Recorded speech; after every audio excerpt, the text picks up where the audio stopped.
un voyage dans le mouvement de la vie, une expérience de rencontre avec soi, les autres et le monde.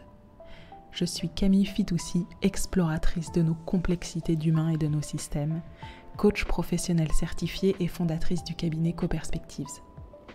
Avec Move & Meet, partons ensemble à la rencontre d'experts de l'accompagnement humain et d'entrepreneurs qui créent notre monde de demain. Au gré du chemin, je vais aussi vous confier mes histoires de coaching, prise de conscience et réflexion. J'ai à cœur de vous accompagner à concrétiser vos rêves. Alors Move & Meet et laissez-vous surprendre.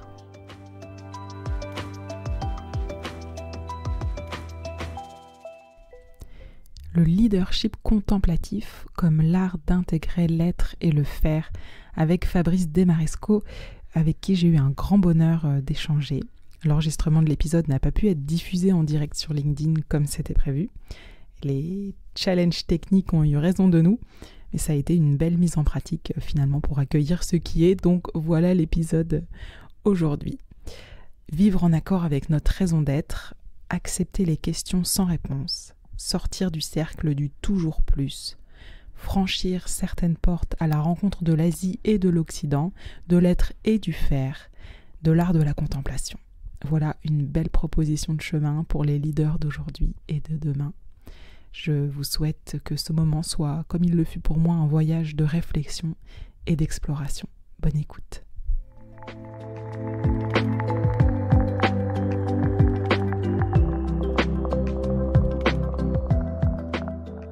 Eh bien, bonjour à nouveau à tous ceux qui nous écoutaient. On a fait une tentative de passer en direct sur LinkedIn, en live. Ça ne sera pas pour cette fois, que le son n'a pas fonctionné, mais ça sera peut-être pour une prochaine fois. En tout cas, c'est comme ça que ça se fait aujourd'hui. Bienvenue à nouveau Fabrice. Merci. Merci d'être là.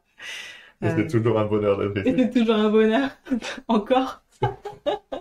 Ouais, on avait commenté tout à l'heure en disant que c'était un bonheur d'être là, que tu es arrivé de Singapour et que tu étais à Paris là depuis hier. Ouais, je suis arrivé hier matin. Je te disais, je vais le redire pour les gens qui nous écoutent, sur les intentions que je proposais sur ce podcast.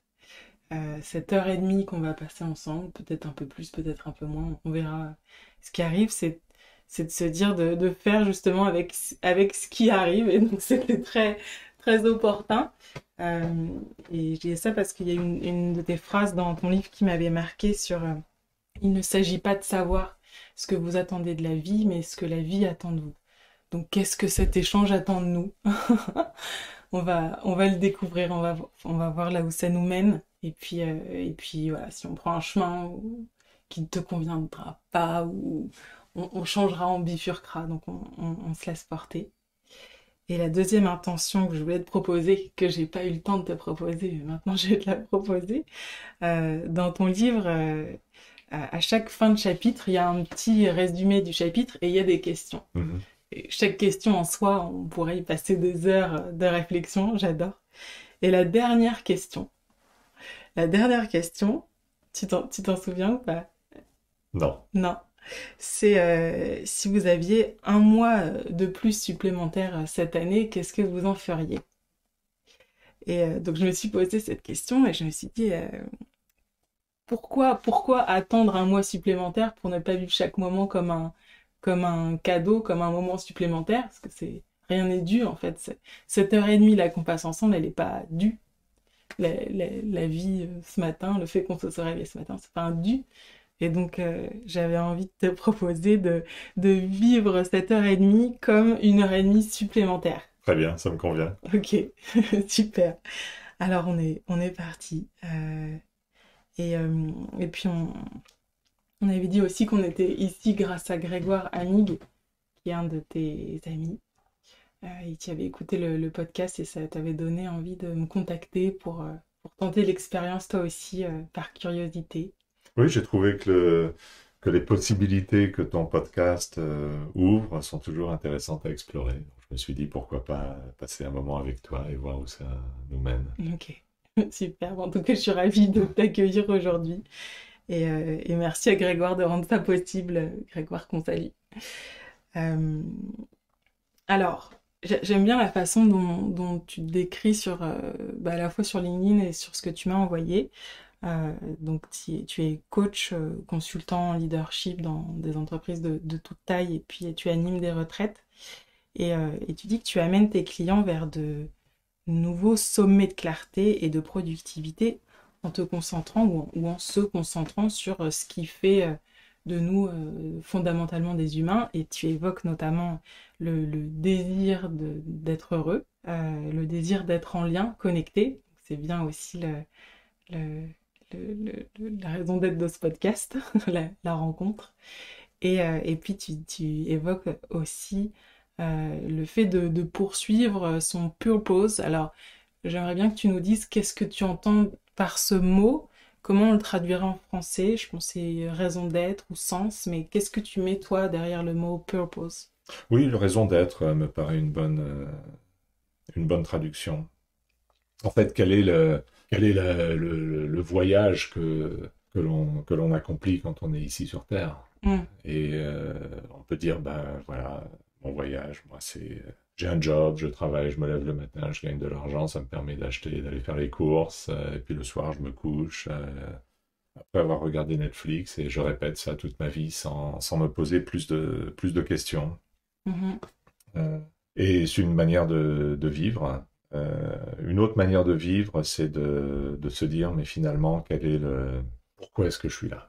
Qu'est-ce qui, qu'est-ce que je dois rendre possible par ma présence? mm, Et c'est pas nécessairement de trouver un objectif, de dire je vais apporter la paix dans le monde ou guérir tous les cancers. Ça peut être simplement un objectif de se dire, ben voilà, je vais vivre chaque journée pleinement, je mhm, vais me connecter aux personnes que je rencontre, je vais essayer de me connaître mieux moi-même, je vais essayer de connaître les autres mieux, de créer un espace qui permet à toutes ces possibilités d'apparaître.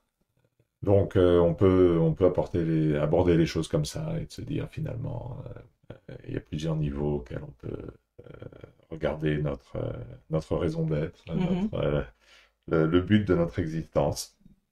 Et en fait, quand on se dit ça, pour moi, c'est simplement le tout début de l'exploration. C'est-à-dire qu'il n'y a pas de... Je suis même pas sûr qu'il y ait des réponses définitives à trouver mm, à cette exploration, mais l'exploration elle-même, mm, la question elle-même, mm, est en fait un cheminement dans la vie. mhm. Donc Ouais. c'est un petit peu l'objet de ma réflexion dans le livre et comme tu le sais, je travaille avec des cadres dirigeants de grandes entreprises, donc des personnes, hommes ou femmes, qui sont très occupées, qui ont beaucoup de pouvoir, beaucoup de moyens aussi, beaucoup de ressources à leur disposition et dont beaucoup finalement accomplissent ce qu'ils font de manière automatique, sans nécessairement prendre du recul régulièrement pour se dire est-ce que c'est vraiment, est-ce que je suis en accord avec mes principes, est-ce que je suis en accord avec la raison pour laquelle je suis ici? Ou est-ce que j'ai simplement suivi une voie qui était prédéterminée par mes parents, mon éducation, la chance, le hasard, voilà, Mm, mon premier job m'a amené à mon deuxième job, m'amène à mon troisième job, et je me retrouve parce que je suis malin, parce que je travaille beaucoup, parce que j'ai eu de la chance, je me retrouve dirigeant d'une entreprise. Et, euh, et finalement, on ne se pose pas nécessairement toujours des questions de pourquoi, mm, quel sens est-ce que je dois apporter à mon action. Et surtout aujourd'hui, de plus en plus, on est, les dirigeants avec lesquels je travaille ont des objectifs toujours plus ambitieux de croissance, de mm, profit, qui les mettent sous pression euh, et qui laissent finalement de moins en moins de place à une réflexion plus personnelle, plus profonde sur le sens qu'on veut donner à notre action. mm. Donc beaucoup de questions, peu de réponses. Ok. En tout cas, pas de... réponse générique, je crois. Les réponses peuvent être très, très personnelles, mais pas de réponse générique en disant voilà le sens de l'existence, voilà ce que devrait faire un CEO ou un dirigeant. Ouais. Donc c'est à la fois très personnel et à la fois probablement mouvant dans le temps. Et on n'a pas forcément les réponses et le chemin en lui-même du questionnement, c'est un sens en soi. Je crois que la recherche de réponses, c'est un petit peu une maladie des temps modernes. On veut tout savoir. Ouais. Tout est un problème qu'on doit résoudre. Et en fait, on se dit, quand j'aurai résolu ce problème, quand j'aurai obtenu cette réponse, je me sentirai mieux. Ouais. Donc, voilà. J'ai envie de m'acheter une maison plus grande, et quand j'aurai ma maison plus grande, finalement, la vie sera bien. Ouais. J'ai envie d'être promu, j'ai envie de gagner $1 million, et quand j'aurai gagné mon $1 million, la vie sera bonne. Et donc, on est toujours en mode de résolution de problèmes et d'atteinte, de recherche d'objectifs qu'on se fixe comme ça. On le fait dans notre vie privée, on le fait bien évidemment dans le monde corporate, où tous les ans, on se fixe des budgets, des objectifs. Voilà, on sera heureux quand on aura une part de marché de 20%. On sera heureux quand on aura une capitalisation de 50 milliards de dollars. Et en fait, on n'est jamais heureux. Parce que le jour où on atteint notre part de marché, notre capitalisation, notre promotion, notre quoi que ce soit, finalement, on s'aperçoit qu'il y a un autre objectif derrière. Et donc, c'est un cycle qui ne s'arrête jamais. Et donc, en fait, on sera heureux quand jamais, quoi, puisqu'on est toujours en recherche d'objectifs. Et en partant de ce constat, je me suis dit, mais finalement, c'est pas vraiment les objectifs qui sont importants, c'est le cheminement. D'où une des premières réflexions que j'entame souvent avec les clients avec lesquels je travaille, de dire, mais finalement, est-ce que c'est pas plus le cheminement qui compte que la destination? Et quand je dis ça, souvent, je vois une petite lumière qui s'allume sur leur visage, et de se dire, mais finalement, il n'y a pas de destination. Et donc finalement, on n'a pas besoin d'apporter des réponses à toutes nos questions, on n'a pas besoin de résoudre tous les problèmes, puisque même quand on a résolu un problème, il y en a un autre qui apparaît immédiatement. Et de se dire, finalement, c'est le voyage qui compte, c'est le cheminement qui compte. Et tout au long de ce cheminement, évidemment, on résout des problèmes, on fait des choses, ça c'est normal. Mais ce qui compte vraiment, c'est le cheminement, c'est pas la destination. Quand on explore ça avec nos clients, je vois un sens d'apaisement qui souvent les traverse, de se dire, mais finalement, c'est vrai, il n'y a pas de destination, donc ce qui compte, c'est notre cheminement. Et au cours de ce cheminement, on aura des joies, on aura des peines, on veut enregistrer un podcast et le son ne marche pas. Bon, ben voilà, so what? Ouais. Qu'est-ce qu'on en fait? Comment ça se transforme autrement?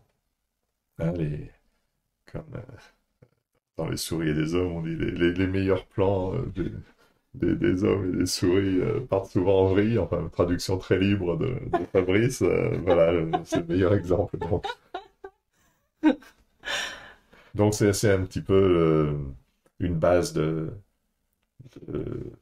démarrage pour le travail que je fais avec des clients souvent, de se poser, de se dire, mais finalement, arrêtons de voir notre vie comme une succession de problèmes à résoudre, mais plutôt comme une succession de voyages, d'épisodes, de parcours qu'on fait seul, avec d'autres, en communauté, avec notre famille, avec nos collègues, et de se dire, mais quel est le sens que je veux donner à ces parcours? Ouais, ok. Je sais pas si ça te parle. Ça me parle énormément. Ça me parle énormément. Que le bonheur est sur le chemin. Le bonheur, tout est déjà là, mais à condition de le capter. C'est à notre charge, à chacun. Donc ça me parle beaucoup. Exactement. Ouais. Dans ton livre aussi, dans l'introduction, est-ce que j'ai cité le titre de ton livre, The Art of Retreat? The Art of Retreat. Oui, l'art de... Alors, en français, ça se traduit mal, parce que l'art de la retraite, on pense, ben voilà, ça y est, j'ai 62 ans, ou bientôt 64 ans, je ne sais pas comment ça se passe en France, mais donc je pars à la retraite. Donc, en fait, une retraite, c'est dans le sens de retraite spirituelle, euh, de se mettre en retrait. Donc de quitter le monde de l'action pour être dans le monde de l'être. Mm. Et je fais cette distinction entre le faire, l'action, qui est le monde de nos clients, dans le monde de l'entreprise. Faire, faire, faire, faire, faire. Quand on va voir son chef, s'il nous dit qu'est-ce que tu as fait, et tu lui dis ben, j'ai rien fait, tu te fais virer. Mm. Donc il faut faire. Ouais, il faut faire. Faut faire. Et pour moi, le monde de l'être, c'est pas nécessairement le monde de l'inaction, mais le monde de la présence. Donc de se reconnecter à soi-même, sans agenda, sans obligation de faire quoi que ce soit, et de passer un moment avec soi. Donc on trouve ça dans toutes les traditions spirituelles. De partir en retraite, et ça dans le bouddhisme, en Thaïlande, les moines partent en retraite pendant la saison des pluies, parce qu'on ne peut pas se déplacer, donc on se parque dans un monastère et puis on passe 2-3 mois comme ça en contemplation. On trouve ça dans toutes les traditions. Donc mon livre, L'art de la retraite, est en fait un petit manuel à l'usage des travailleurs du monde corporate, pour se dire, mais finalement, est-ce que je ne peux pas de temps en temps prendre un petit peu de temps pour me reconnecter à moi-même, prendre ce temps en solitude, en silence, dans un espace qui m'inspire, qui me nourrit, et je me reconnecte à mon esprit, à mon âme, et ensuite je repars. Ok, c'est beau. C'est beau. Et dans l'introduction donc de ce livre, tu dis notamment que tu as eu du mal à concilier le fait de garder ton authenticité et d'être en accord avec ta raison d'être et le monde exigeant des affaires. Et que finalement, tu t'es rendu compte que c'était peut-être pas un dilemme, un choix à faire entre les deux, mais que ça pouvait être aussi une intégration des deux, et que c'était possible à condition de décider de franchir certaines portes. J'aime bien aussi cette notion de décision, de choix aussi, de libre arbitre peut-être quelque part, et de décision de franchir certaines portes, donc de les voir, de les choisir, et après de les franchir. Et j'ai envie de te demander quelles sont les portes que tu as franchies toi-même, Fabrice. Bah, écoute, moi j'ai une éducation française, tout ce qu'il y a de plus traditionnel, donc j'ai grandi à Paris. Il se trouvait que j'étais bon en maths, donc j'ai fait les classes prépa, j'ai fait Centrale, et puis j'ai commencé à travailler comme tout le monde. Il fallait faire à cette époque-là, on se posait pas de questions, il fallait travailler. Donc j'ai travaillé dans le secteur de l'informatique, et après quelques années, je me suis dit, il faut que je remette un peu des bases en place. Centrale, c'est très très bien pour tout, pour une éducation scientifique, une éducation d'ingénieur, donc c'est carré. On a un problème, on le résout. Donc pourtant, on est très bon. On est très bien préparé pour ça en France, même dans les écoles de commerce, pas seulement dans les écoles d'ingénieurs. Finalement, on est préparé à la résolution de problèmes qui sont bien posés, bien définis, bien clairs, et on les résout. Donc je me suis dit, il faut que j'étende un petit peu mon éducation, donc je suis allé faire un MBA. Ensuite de quoi je suis rentré dans le conseil, et en fait je suis reparti dans ce mode de résoudre des problèmes. Alors je les résolvais pas seulement pour moi, surtout pour les clients, comme ça nous permettait d'avoir un bon business. Et il s'est trouvé que par le plus grand des hasards, je travaillais avec les banques, les entreprises financières, banques et assurances pour la plupart. Et donc je me suis dit, mais finalement, mon but dans la vie, c'est de devenir un patron de banque. Pourquoi pas? Finalement, tu vois, le choix, en fait, au début, c'était, j'aurais pu, par inclination, alors pardon pour mon français très, très approximatif maintenant, par goût, Mm. J'aimais bien les usines et les grosses machines et tout ça, mais travailler dans la banque, ça permettait d'être dans les centres-villes, à proximité des bons restaurants et des bons hôtels, plutôt que d'être au milieu du rien dans les zones industrielles. Donc c'est comme ça que, que j'ai atterri dans l'univers de la finance. Et donc, tant qu'à faire, autant devenir le patron d'une entreprise financière. Donc, j'ai eu cette opportunité, finalement, en quittant le conseil à l'âge de 40 ans, d'aller travailler dans une banque et de diriger une des grosses divisions de la banque de détail, comme on dit en France. Mm. Donc, j'avais, je sais pas, 500 agences, quelques milliers de personnes, et donc un peu l'aboutissement d'un rêve pour moi, qui était de devenir le dirigeant d'une banque. Et tout était très bien, sauf que j'étais absolument misérable dans la vie. Je raconte un petit peu ça dans le cheminement dans le bouquin, mais en fait, je me suis dit, mais cette existence est complètement absurde. Et de l'extérieur, tout le monde me regarde et se dit, ouais, ce type-là, il a 40 ans, il dirige une grosse division dans une banque, c'est le prochain CEO. Si c'est pas cette banque-là, ce sera une autre. Toutes les apparences du succès professionnel. Mhm.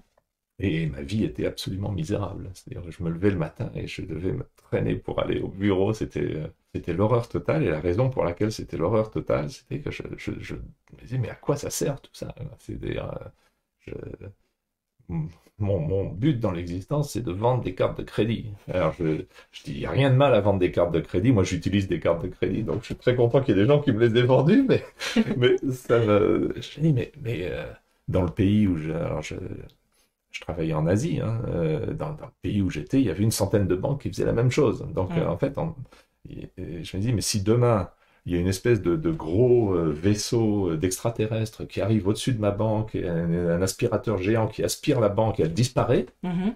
qui va s'apercevoir qu'on a disparu et qui va nous regretter? Ouais. Et la réponse est personne, parce que de toute façon, il y en a 99 autres qui font la même chose, et donc, Mm.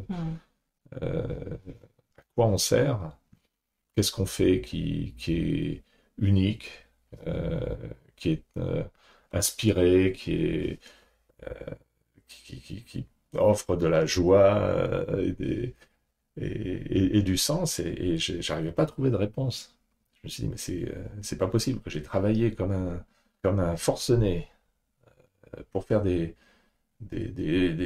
grandes écoles, des études, des MBA, j'ai travaillé dans les meilleurs cabinets de conseil du monde, Mhm. et voilà, je me retrouve à 40 ans dans un truc absolument misérable. Enfin, ça va pas du tout. Et donc ça, c'est la première porte. C'est la première porte, de s'apercevoir que tout ce pourquoi j'ai travaillé, Mhm. qui a fait la fierté de mes parents, qui m'a permis effectivement d'avoir une vie confortable, intéressante, etc. En fait, ça me rend misérable. Mm. Et je ne trouve pas de réponse à cette interrogation. C'était pas du tout une question de changer de banque. Des fois, il y a des environnements qui sont un peu toxiques. On se dit, Mhm. OK, je peux pas rester dans cette entreprise, je vais aller dans une autre. Mais c'était pas ça. C'était vraiment à quoi sert Fabrice? Mm. Fabrice, quand il vend des cartes de crédit et des prêts hypothécaires, des comptes pour la banque premier, ça ne sert à rien. Il y en a 50 autres qui peuvent faire le même job, probablement mieux que lui. Euh, et donc un grand vide Mm. s'ouvre devant moi et je me dis, mais voilà, qu'est-ce que je peux pas continuer comme ça. Mm. Alors, ça, c'était un problème quand même. Euh, D'abord parce que d'un point de vue purement d'ego, je me dis, mais tout ce que j'ai fait, ça sert à rien. Mhm. Donc je suis nul. Euh, Qu'est-ce que je peux faire d'autre? Mm. Parce que finalement, quand tu es consultant tu vois, bordé de diplômes dans les grands cabinets de conseil, qu'est-ce que tu sais faire? Mm. En fait, je savais rien faire. C'est un peu la réponse. Je savais ni conduire un camion, ni réparer la plomberie dans la maison, ni pratiquer la respiration sur quelqu'un qui a une syncope. Donc j'ai euh, aucune skill, comme on dit en anglais, je sais pas comment dire ça en Compétence, français, aucune expertise. compétence qui est vraiment utile, Mm. si ce n'est que par mon expérience professionnelle, mon expérience de la finance, mon observation des comportements dans les couches un petit peu raréfiées, supérieures du monde de l'entreprise, euh, j'ai développé des instincts pour travailler bien avec ces cadres dirigeants. Mhm. Euh, mais c'est tout. Donc, je me dis, mais qu'est-ce que je vais faire quoi, de ma vie? Et là, je suis rentré un peu dans une période de traversée du désert. Ok. Et Euh, juste avant cette ouais. période-là, quand tu dis cette première porte que tu as franchie avec le vide qui s'ouvre un peu devant toi, qu'est-ce qui, est-ce qu'il y a eu un élément déclencheur? Est-ce que ça s'est fait un matin? Est-ce que ça a été progressif? En fait, c'est venu très vite. J'ai pris ce job je crois que c'était le contraste, le changement thermique entre prendre un job qui, sur le papier, correspondait absolument à tout ce pour quoi j'avais travaillé à l'époque, Mhm. pendant 18 ans, quelque chose comme ça. Mhm. J'ai commencé à travailler à 23 ans, j'avais 40 ans, 41 ans, donc je travaillais pour cet objectif de dire je vais être patron de banque et très rapidement. Et le job avait vraiment sur le papier tout pour plaire. Un employeur très prestigieux en Asie du Sud-Est, qui avait fait l'acquisition d'une banque en Indonésie qu'il fallait restructurer. Donc j'avais été envoyé en Indonésie pour faire partie de l'équipe qui restructurait cette banque. Euh, donc vraiment sur le papier, un plan de carrière tout tracé devant moi. Mhm. Euh, et c'est venu après 2 mois, 3 mois, Ouais. de me dire mais qu'est-ce que je fais là quoi. Mhm. Et, euh, et donc j'ai bon, c'est, éducation traditionnelle, tu n'abandonnes pas, tu continues, tu t'accroches, tu restes, Mhm. voilà. Et ma vie devenait de plus en plus misérable. Donc il n'y a pas eu d'événement déclencheur particulier, si ce n'est un gradient thermique d'un seul coup où je prends cette réalisation un petit peu de la vacuité de mon existence, en tout cas de mon existence professionnelle. Et, euh, et je pense que c'est cette confrontation au vide ou au précipice en face de moi Mhm. qui est lui-même l'événement déclencheur. C'est-à-dire qu'il n'y a pas de réponse et il faut apprendre à vivre avec cette angoisse un peu existentielle. Mhm. Euh, Parce que plus on s'agite et on essaye de trouver des réponses, on peut envoyer des CV dans quatre coins de la planète. Ça c'est la réponse traditionnelle. Je vais changer de job. Mhm. Voilà. Mhm. C'est pas moi, c'est les autres. Mhm. C'est une entreprise qui est pas bien. C'est mon chef qui est pas bien. Mais je savais que c'était pas ça. Mhm. C'est le problème, c'était pas avec mes collègues, c'était pas avec mon chef, c'était pas avec mon employeur. Le problème était avec moi. Donc ça, Mhm. c'est beaucoup plus, d'un certain côté, plus difficile à accepter Mhm. que quand on peut blâmer les autres pour tous nos problèmes. Mhm. C'est pratique parfois, C'est les pratique, autres. voilà.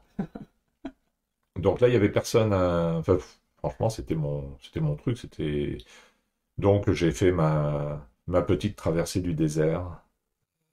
Et à l'époque, sans guide, Ouais. sans personne à qui parler. Ok. Euh, Parce qu'à l'époque, bon voilà, il y avait pas, le coaching n'était pas très développé. Alors à qui on parle? Mhm. Alors j'allais pas parler à mon chef, Mhm. évidemment, j'allais pas parler à mes collègues.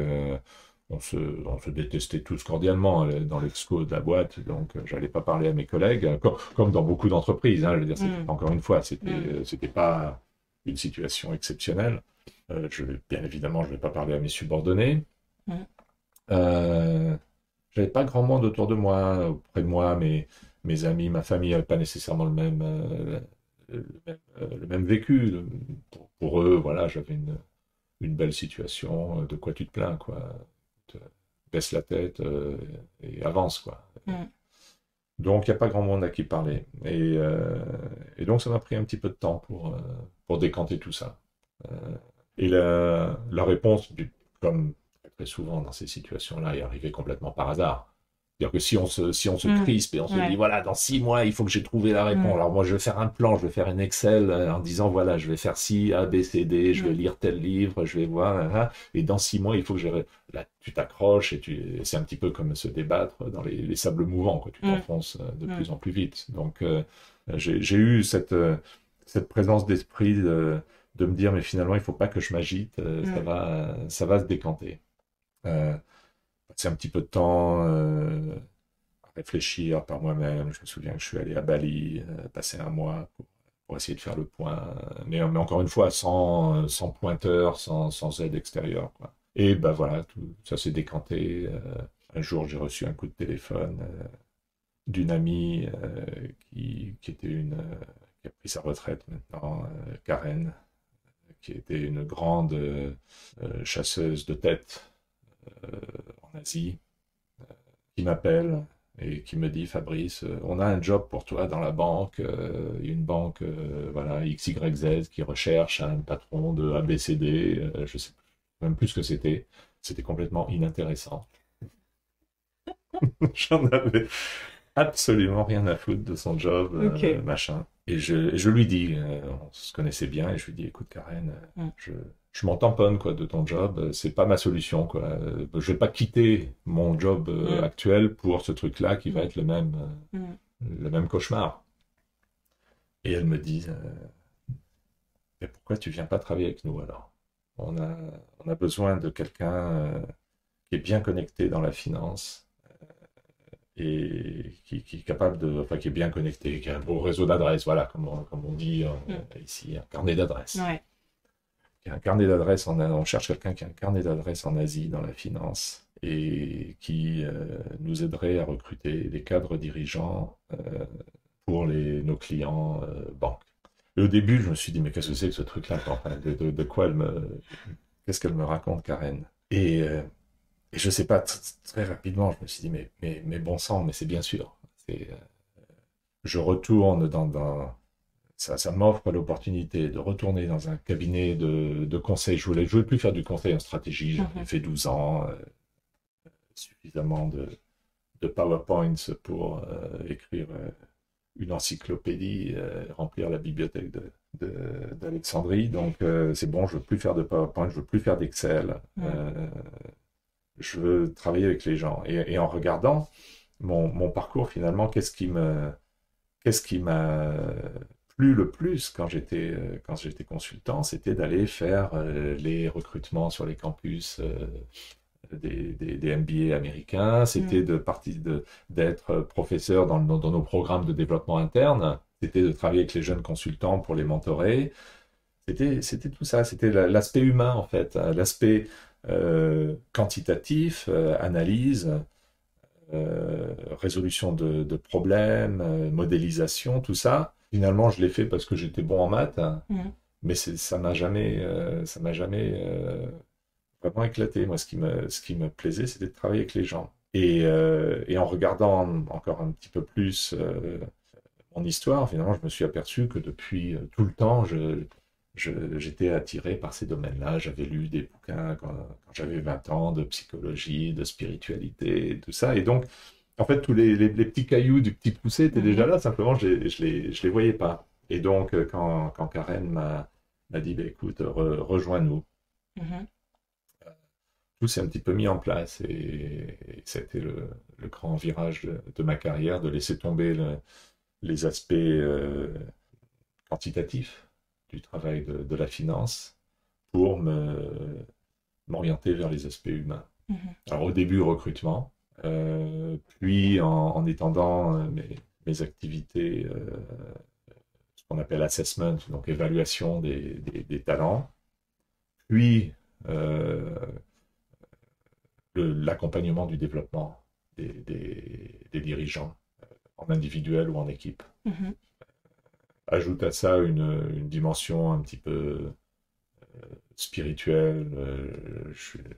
Je suis prof de yoga, de méditation, j'ai fait ça il y a pas mal d'années déjà. Je pratique le yoga depuis 25 ans, donc je mets ça dans mes interventions. Ok. Et, euh, et, et donc ça a constitué un petit peu la, la base du travail que je fais aujourd'hui. Donc la plus grosse porte, ça a été vraiment la réalisation pas de mettre pour envoyer, parce que je pense que c'est une vue très, très, très négative. En fait, j'ai suivi un parcours comme beaucoup de gens, un petit peu automatique. Mm.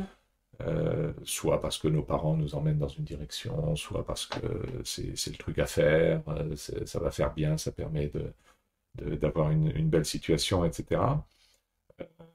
Donc, c'était pas du tout une erreur, j'en ai beaucoup, beaucoup bénéficié, mais de réaliser que c'était la fin d'une époque, en fait, Mm. qui m'avait plu, euh, jusqu'à cet événement déclencheur d'aller travailler dans la banque. Je m'étais beaucoup amusé, j'avais travaillé dans beaucoup de pays différents, tout début de ma carrière en Europe, et puis quand même depuis très longtemps en Asie. Et donc, c'était la première porte. Après, les autres portes, je les trouve un peu plus faciles. C'est-à-dire qu'à un moment donné, j'ai quitté le monde des grands cabinets de recrutement, Mhm. euh, qui est très, très structuré, très prestigieux, et je me suis dit, je vais monter ma propre entreprise. Donc ça, c'est quand même un... Alors, quitter la banque, c'était ma crise des 40 ans. Ouais, Quitter mon grand cabinet de recrutement pour monter ma propre entreprise, c'était ma crise des 50 ans. ok. Et puis, finalement, là, on arrive, j'ai bouclé la boucle, donc j'ai vendu mon cabinet, je suis resté avec les gens qui ont fait l'acquisition de mon entreprise, hein, qui sont des gens très bien. Je les ai accompagnés en Asie pendant 4-5 ans. Et puis j'ai repris ma liberté. Finalement, j'ai bouclé la boucle en retournant dans mon cabinet de conseil où j'ai fait mes armes quand j'étais un jeune consultant. Et je suis retourné pour entièrement me dédier au développement des cadres dirigeants, de leurs équipes, la préparation de la prochaine génération de leaders pour, Mm. je l'espère, créer un monde meilleur. Mm. Ah, super. Quelle belle boucle semée de portes qui se rejoignent au final. Ouais. Et... oui, il y a plein de choses dans ce que tu me dis auxquelles je pense. Enfin, il y a déjà l'idée de se dire, ben, je quitte une entreprise à un moment donné, mais c'est pas pour ça que j'y reviendrai pas un jour. Ou en tout cas, l'idée de garder des bonnes relations, aussi bien le côté celui qui part que peut-être l'entreprise aussi. Comment, tu vois, le côté entreprise, comment je fidélise ceux qui partent. Et c'est pas toujours évident. C'est le premier truc auquel je pense. Et puis après cette entrée dans le monde de la chasse de tête de cadre dirigeant, pour y être passé moi-même aussi, j'ai vu des personnes qui venaient de l'entreprise, et notamment en finance, qui faisaient ce switch-là, cette porte-là, pour qui ça ne fonctionnait pas forcément. Pour toi, ça a fonctionné. Qu'est-ce qui fait la différence pour toi? Bah, pour moi, ça a fonctionné parce que ça a été une révélation de... En fait, je suis passé, pour caricaturer un petit peu, du cerveau gauche au cerveau droit. Mhm. Toute ma première moitié de carrière, euh, dans le conseil et dans la banque, c'est du cerveau gauche. Mhm. Donc c'est analytique, Mhm. c'est de la résolution de problèmes, c'est basé sur du concret, du tangible. Et donc, le succès, c'est il faut être plus malin que les autres, quoi. Donc, il faut être smart, il faut toujours dire des choses intelligentes, il faut faire des choses intelligentes, il faut résoudre des problèmes de plus en plus compliqués, etc. Ce qui est épuisant. Mhm. Euh, et, et quand, quand j'ai rejoint mon cabinet de recrutement, en fait, j'ai laissé tomber tout ça. Et je me suis euh, mis à poser des questions plutôt que d'apporter des réponses. Mhm. Une bonne journée, je rencontre 4, 5 candidats, Mhm. on a des mandats Mhm. qui viennent de nos clients, qui nous disent, voilà, j'ai besoin de recruter un CEO pour cette entreprise, j'ai besoin de recruter un directeur financier, ça, et donc on va à la recherche des candidats. Et pour moi, interviewer un candidat, c'est 1 heure avec une personne sans objectif particulier autre que d'essayer vraiment de comprendre ce qui la motive et ce qu'elle apporte d'unique à la situation de mon client. Et donc, je pose des questions. J'ai pas besoin d'être très intelligent pour ça. Alors, je veux pas dire que les chasseurs de tête n'ont pas besoin d'être intelligents, mais notre... Il y en a peut-être pas mal qui vont nous écouter. Oui, oui, donc évidemment, non, non, c'est des gens très bien, les chasseurs de tête. Écoute, moi, j'ai absolument adoré ce métier moi pendant aussi. 15 ans. Et de pouvoir me poser avec quelqu'un et simplement d'être là et de dire, écoutez, mais racontez-moi un petit peu votre parcours de carrière. Qu'est-ce qui vous amène ici aujourd'hui? Et de ne pas avoir à être smart. Simplement de m'ouvrir à l'autre, c'est une libération totale. J'ai rien à prouver. J'étais à un stade de ma carrière où j'avais plus grand-chose à prouver. Une bonne réputation sur le marché en Asie. Voilà. Donc les gens venaient naturellement, les clients venaient me confier des missions, les candidats venaient, étaient contents de me rencontrer. Donc en fait, je pouvais être là sans objectif, sans motif ultérieur, simplement d'être là, d'écouter.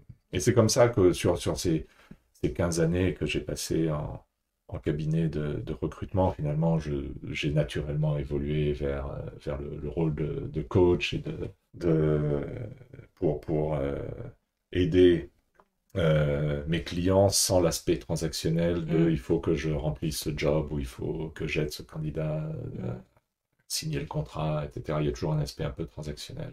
Et dans la relation de coach, il n'y a plus d'aspect transactionnel. On est là simplement, c'est deux personnes ou un coach et une équipe de direction qui sont là ensemble pour explorer ce qui est en train de se passer. Mais il n'y a pas nécessairement d'objectif. Se fixer des objectifs, à mon sens, est un peu détrimental à la relation du coach. Si on essaye de dire, voilà, il faut que tu me coaches parce que j'ai envie d'être un meilleur chef d'équipe, j'ai envie de... Oui, ça peut être un sous-produit. Il n'y a pas de mal à être clair sur, voilà pourquoi je viens consulter un coach, j'aimerais explorer ça. Mais il n'y a pas de réponse. Les réponses apparaissent au cours de la relation. Donc si on est là, l'œil sur la montre, en disant, voilà, on a encore 3 sessions pour... te rendre Superman ou Superwoman dans ta gestion d'équipe, c'est très... encore une fois, on s'agite dans les sables mouvants, je crois. Alors justement, ce dirigeant qui arrive et qui te dit « je voudrais être le meilleur ou meilleur », tu lui dis quoi? Et là, je lui dis de respirer. Et on va explorer ça. Et on peut prendre le problème de la question de tout un tas d'angles différents. C'est quoi être le meilleur? Qu'est-ce qui te pousse à vouloir devenir le meilleur? Qu'est-ce qui se passe si tu n'es pas le meilleur? Qu'est-ce que ça veut dire sur toi si tu n'es pas le meilleur? Qu'est-ce qui se passe dans ta tête? Qu'est-ce que tu te racontes à toi-même quand tu n'es pas le meilleur? Qu'est-ce que tu te raconteras à toi-même si tu arrives à être le meilleur? À supposer que ce soit possible, parce que le meilleur sur quoi? Donc en fait, c'est les questions. C'est pas les réponses, ça importe peu, c'est les questions. Et quand on explore ça de question en question, il y a tout un monde qui était plat et qui d'un seul coup prend du relief. Tout un paysage qui était en noir et blanc ou même en noir complètement ignoré qui d'un seul coup s'illumine. Et la perspective qui arrive. Et tu parles dans ton livre de leader contemplatif. Ça me fait penser à ça, là, ce que tu évoques, se dire... tu dis notamment que pour être un leader contemplatif, c'est passer de la question comment être le meilleur peut-être, ou en tout cas comment atteindre cet objectif de changement, comment me transformer et atteindre un autre point, à une autre question qui pourrait être comment me reconnecter à toutes les ressources qui font que tout est déjà là. Ça me fait penser à ça, là, ce que tu évoques. C'est quoi un leader contemplatif pour toi? Pour moi, un leader contemplatif, c'est une personne qui s'ouvre à elle-même. Parce que pour s'ouvrir à soi-même, il faut pouvoir se poser. Il faut pouvoir ralentir, sortir du monde de l'action dont on parlait tout à l'heure. Et se dire, voilà, je vais me poser. Alors, dans mon livre, j'ai cet acronyme des 4 S. Donc, la solitude, se reconnecter à soi-même. Et ça, c'est un travail qu'on doit faire essentiellement seul. On peut être accompagné, de temps en temps, mais il faut qu'on passe du temps seul. Silence. Alors silence, ça ne veut pas dire aller dans une chambre insonorisée. Silence, c'est pour moi essentiellement la déconnexion. Couper les téléphones, couper les gadgets, les ordinateurs, et se retrouver dans un monde analogue, qui était en fait le monde naturel jusqu'à il y En a fait. une trentaine d'années. Mm. Euh, mais aujourd'hui, on est tellement sous, sous pression de la technologie on en a perdu l'habitude d'être par nous-mêmes sans cette technologie. Donc c'est ça que j'appelle le silence. On est constamment sollicité, il y a des notifications qui font ding-ding, qui font bip-bip, on est tout le temps distrait. Donc on est en permanence en fait soumis à ces distractions. Et rentrer dans le silence, c'est en fait abandonner les distractions et pouvoir être vraiment présent. Et les deux autres S, ça va moins bien se traduire en français. Mon troisième S, c'est space, donc un espace qui permet de se sentir bien. Donc, j'imagine que comme tout le monde, tu sens les espaces, quoi. Il y a une vibration dans les espaces. Tu rentres dans une chambre d'hôtel et tu te dis, ouais, ça c'est pourri, quoi. Ou alors, tu visites un appartement et tu tombes amoureuse de cet appartement. Et c'est pas que l'appartement est mieux disposé qu'un autre, etc. Il y a une vibration, il y a une lumière, il y a une énergie. Et donc, c'est ça, l'espace, c'est aller dans un lieu euh, qui, dans lequel on se sent bien et qui nous permet de nous apaiser. Alors, ça peut être un monastère, ça peut être une cabine au milieu de la forêt, mais moi je fais des mini-retraites et j'envoie mes clients faire des mini-retraites dans un coffee shop, quoi. Donc tu vas au café du coin et tu te poses à une table, donc c'est pas nécessairement les lieux typiques de retraite spirituelle. Mais si tu t'y sens bien, ça peut être une terrasse de café,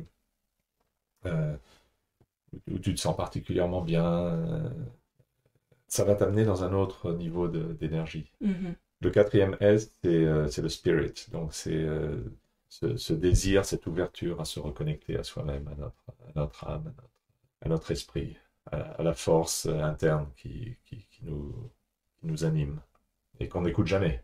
En fait, quand on est tout le temps dans ce mode de cadre dirigeant, toujours actif, on fait des tas de choses, toujours en train de s'agiter. Et donc, on n'entend pas notre voix intérieure. Et donc,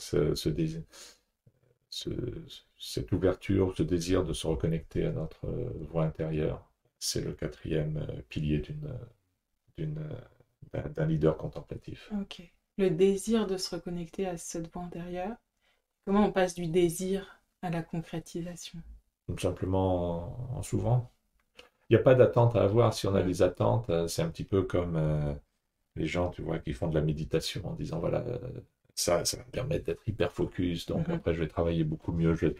Si tu fais quelque chose comme ça avec une attente presque matérielle, bonne chance, tu vois.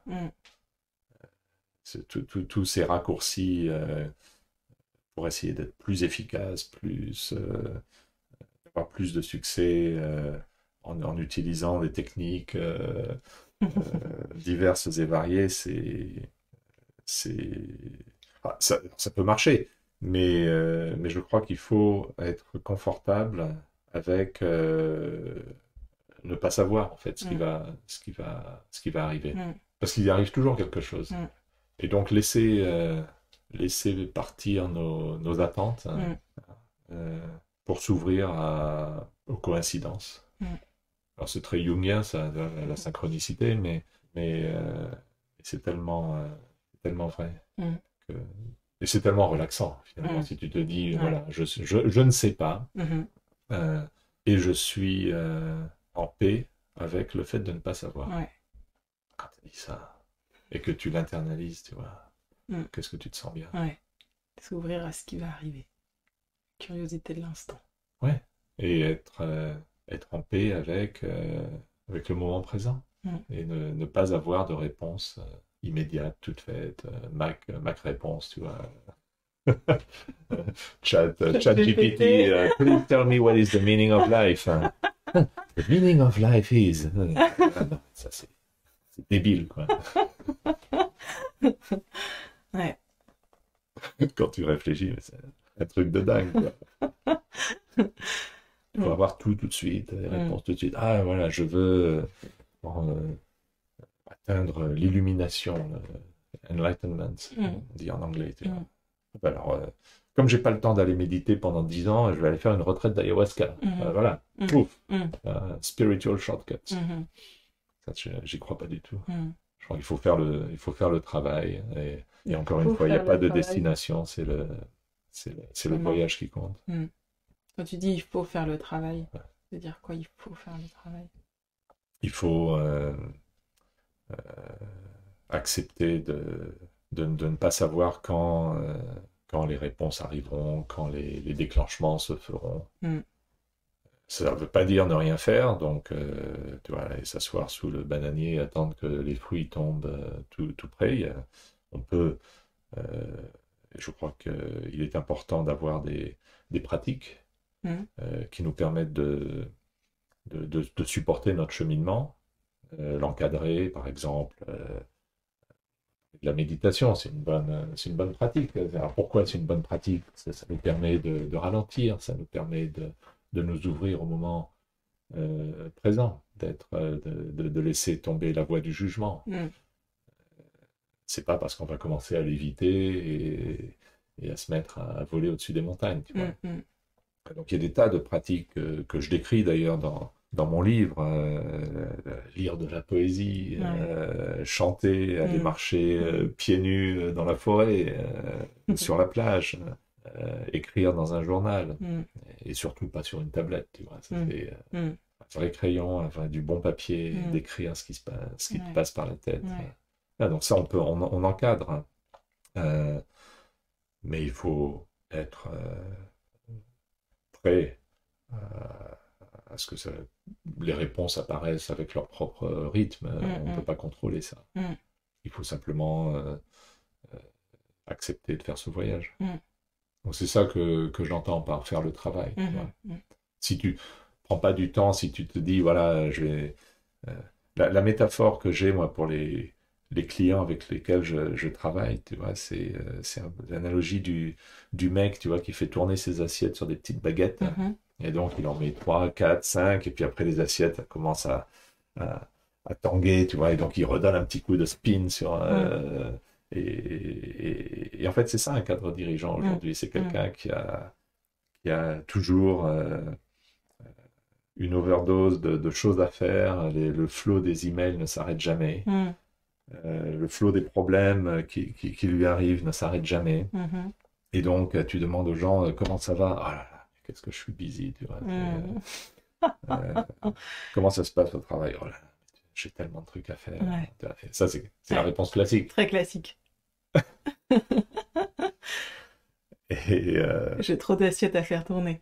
Et donc, des fois, ils viennent voir un coach, ils disent, écoute, boss, j'arrive à faire tourner 5 assiettes, en fait, est-ce que tu peux me coacher pour que j'arrive à faire tourner 6 assiettes? Ouais, c'est ça le progrès.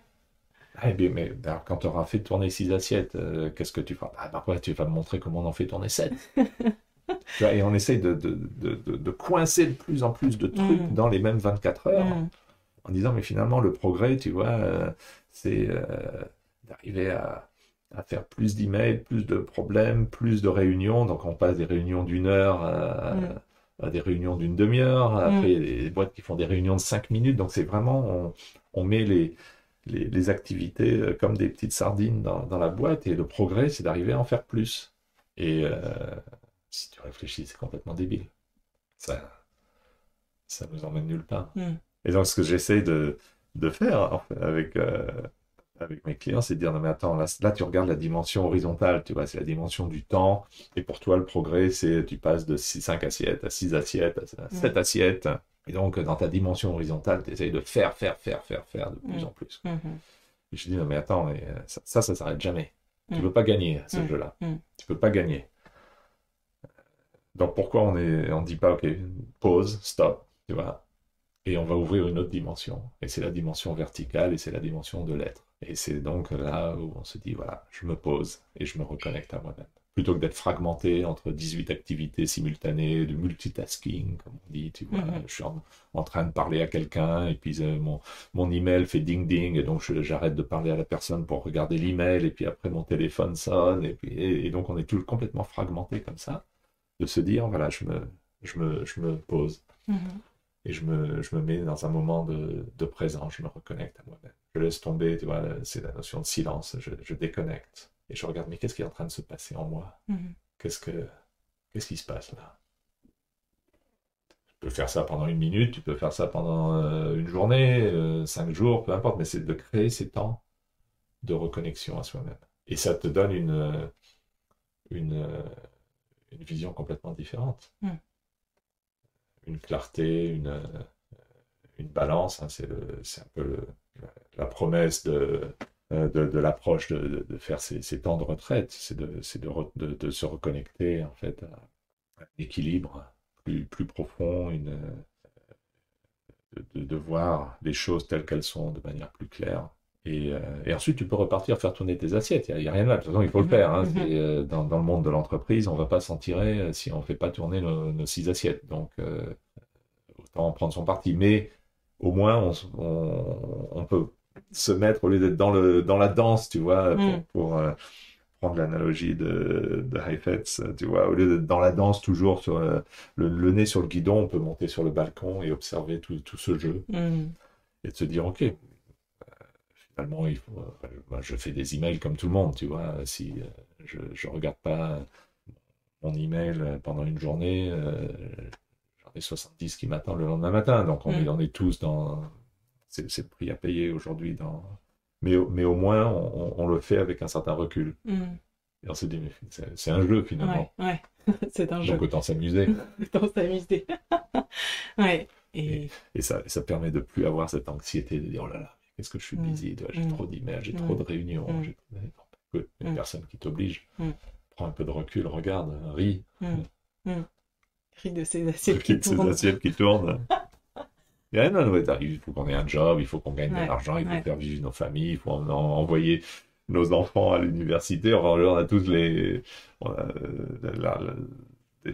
contraintes matérielles, c'est évident. Et puis de toutes les façons, travailler, que ce soit dans le monde de l'entreprise ou ailleurs, ça donne aussi, ça permet de se développer, de faire des choses intéressantes, de se challenger.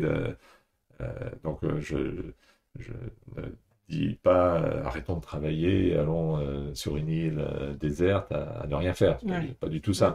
C'est de dire, okay, compte tenu de la situation du monde actuel, est-ce que je peux finalement faire fonctionner les choses un petit peu en étant l'auteur de ma propre destinée et l'acteur, plutôt que d'être une victime de ce système.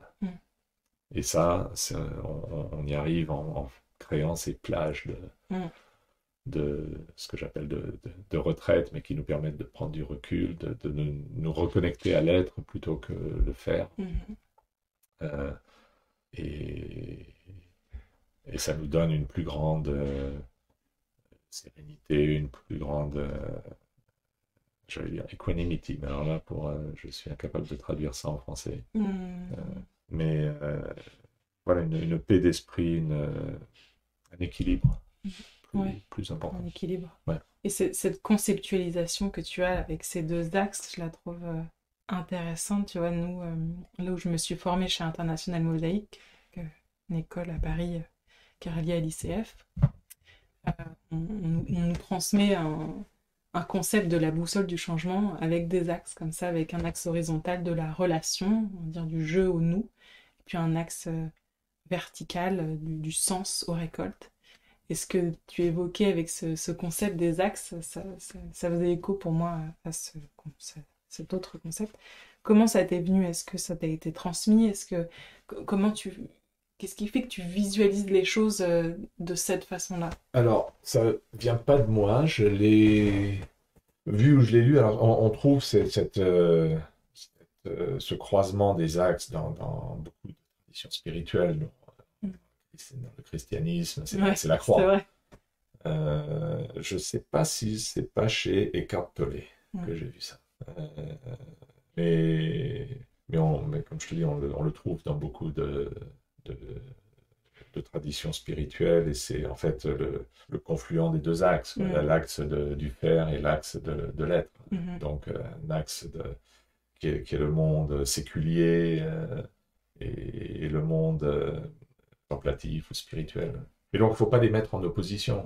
Dès qu'on met les choses en opposition, voilà, donc soit je travaille comme un fou, soit je fais plus rien. Tu vois, donc quand j'aurai fini, je prends ma retraite et je fais plus rien. Le monde de l'entreprise, c'est mal, donc il faut tout détruire. Les patrons, c'est des pourris.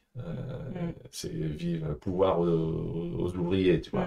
Dès qu'on met les trucs en opposition comme ça finit très mal en général. Donc, je crois qu'il faut intégrer les deux. Et ça aussi, c'est finalement, c'est un chemin de sagesse, quoi, de s'élever au-dessus des polarités et de dire plutôt que de mettre deux choses en opposition, de dire et finalement, est-ce qu'on peut pas avoir les deux? Est-ce qu'on peut pas avoir le faire qui finalement nous permet d'avoir des téléphones portables, des voitures, euh, des hôpitaux avec des docteurs dedans. Tu vois, le monde du faire est quand même pas mal. Ouais. Ça nous a permis de sortir un petit peu de la misère dans laquelle l'espèce humaine a été jusqu'à il y a 200 ans, quoi. Tu vois, les maladies, les famines, les invasions. Et finalement, aujourd'hui, on a le niveau de vie, le confort qu'on n'a jamais eu auparavant et qui nous permettrait, en théorie, bah justement d'en profiter et de nous dire, mais de quoi on se plaint, tu vois. Qu'est-ce qui nous permet de dire qu'on est malheureux aujourd'hui, au XXIe siècle, surtout dans un pays occidental, tu vois, où on a des libertés qu'on n'a jamais eues auparavant. Pourquoi on est si malheureux, finalement? Misérable. Donc le monde du faire nous a permis de créer toutes ces belles choses, et pourtant on n'est pas heureux. Donc qu'est-ce qui nous manque? Et je crois que ce qui nous manque, c'est le monde de l'être, c'est de pouvoir dire, mais voilà, on se reconnecte à ce qui est authentique en nous, et on s'aperçoit que finalement, on a quand même beaucoup de raisons d'avoir de la gratitude. Ouais. Et est-ce que c'est l'Asie qui t'a apporté cette connexion à cet axe de l'être, ou est-ce que tu fais un parallèle avec justement le monde occidental, le monde oriental par rapport à ces deux axes? Oui, mais alors c'est sûr que de vivre en Asie, ça ouvre un peu les chakras parce que c'est quand même un monde assez différent. Alors moi, je vis à Singapour, donc Singapour, c'est très occidental. Mais il se trouve que je fais beaucoup de travail dans les pays autour de Singapour en particulier. Je travaille beaucoup en Indonésie, en Thaïlande, au Vietnam. Donc c'est sûr que d'être dans un bain de culture asiatique, ça donne une perspective différente. La plus grosse différence que je vois entre l'Asie, et ça c'est vrai pratiquement partout, de l'Inde au Japon, de la Corée à l'Indonésie, par rapport aux sociétés occidentales, c'est le sens de la communauté. On, la communauté est beaucoup plus importante en Asie, le sens du bien commun, de l'intérêt commun, que ça soit à petite échelle, la famille, avec les ancêtres par extension, donc la vénération, le respect des ancêtres, tu vois, dans beaucoup de traditions, en particulier dans le taoïsme, respecte toujours la lignée qui nous a amené à être où on est aujourd'hui. Mais aussi le village, le kampong, comme on dit en Asie du Sud-Est, tu vois, cette solidarité mutuelle au sein du kampong. Et puis à l'échelle du pays. Je te disais, là, il y a 2 jours, j'ai donné une conférence à Jakarta et une entreprise privée, un grand conglomérat, qui a des activités industrielles et agricole. Ouais, agricole. Euh, et, euh, et il commence par le- en fait le pledge, donc l'hymne de la société que chacun récite au début de chacune de leurs meetings, de leurs conférences, et notamment la promesse de prendre soin de la communauté, de la terre, de la culture du pays. Et donc ça, c'est Mm. en, en France, on regarde ça, on ricanerait. Ouais. Mm. Ils y croient à leur truc, tu vois. En fait, c'est super important Mm. de s'apercevoir que, qu'on est là tous ensemble. Ça ne veut pas dire que tout marche bien, ça ne veut pas dire qu'il n'y a pas des points qui sont dysfonctionnels, mais pratiquement dans toute l'Asie, par exemple, il y a très peu d'insécurité. Mm.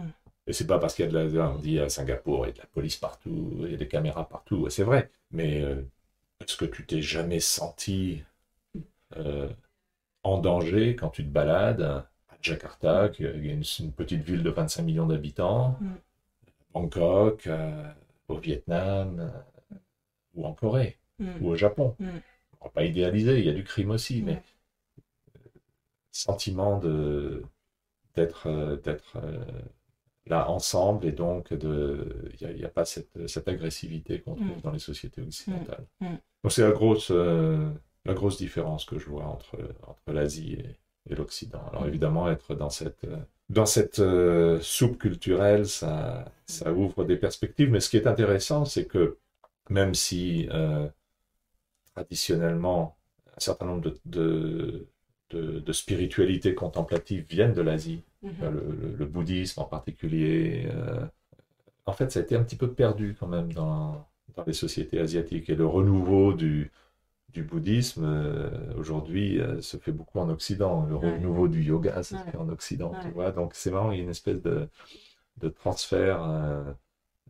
Et les Asiatiques ont un petit peu perdu aujourd'hui cette connexion avec leur histoire spirituelle qu'on trouve très, très vivante en Occident. Mm.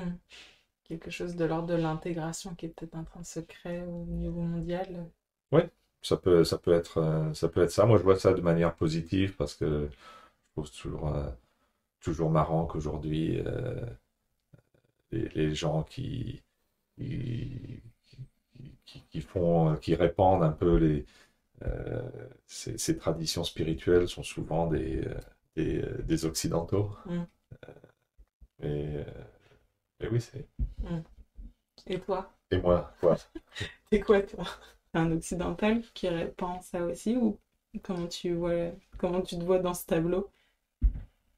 Bah, moi, je bénéficie un peu des deux cultures Ouais, parce que non seulement j'ai passé toute l'essentiel de ma vie adulte en Asie, ouais. donc tu vois, si je bute sur les mots en français, c'est parce que j'ai pratiquement jamais travaillé en France, parce que j'ai quitté la France après avoir fini mes études. Donc autant je parle français couramment, mais le vocabulaire des affaires me manque un peu. Mm. Mais j'ai quand même cette éducation occidentale, évidemment. Mm. Mais en revanche, je vis en Asie depuis très longtemps. Ma femme est singapourienne. Mm. Ma fille est née à Jakarta et elle est plus asiatique que- qu'occidentale, je pense.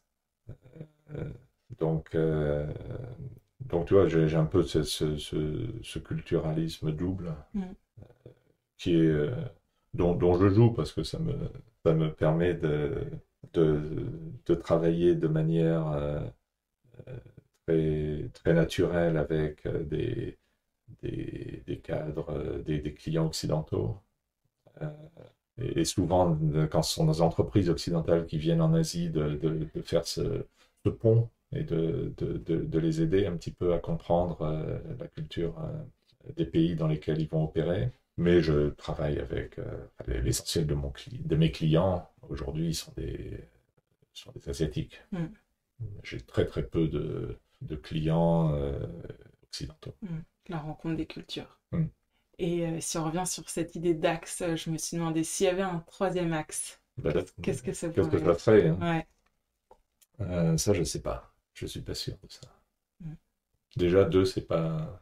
Déjà deux. C'est beaucoup parce qu'en Mm. fait, la plupart du temps, on est sur un seul axe, qui est l'axe du faire. Tu vois, c'est l'axe des to-do list, des objectifs, des plannings surchargés, des emails qui n'arrêtent pas, des réunions sans cesse, de prendre l'avion pour aller en réunion, de revenir le soir. En fait, ça, c'est quand même l'axe dominant. Et puis en plus, quand on rentre le soir, on doit gérer les problèmes de la maison. Donc on doit, tu vois, faire la cuisine, s'occuper des enfants, voir les copains, planifier notre week-end. Tu vois, le week-end devient aussi planifié que la semaine. Donc déjà ouvrir cet axe orthogonal de l'être, c'est déjà un gros, tu vois, c'est un gros chantier. Quand j'introduis cette notion avec mes clients, et je regarde avec des yeux ronds, des fois ils me disent, mais Fabrice, tu veux que je prenne une demi-journée pour aller m'asseoir dans mon jardin avec un cahier. Like, where do you come from?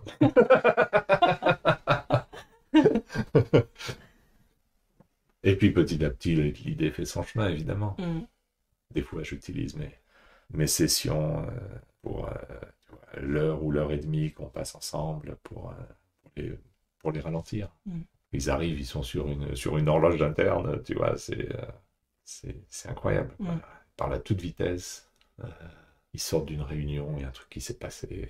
Donc, j'utilise le temps avec eux. Des fois, on ne fait pas grand-chose. Tu vois, on respire, on ferme les yeux, on se reconnecte. C'est quand même, tu vois, une marque de beaucoup de nos clients d'être très, très déconnectés d'eux-mêmes.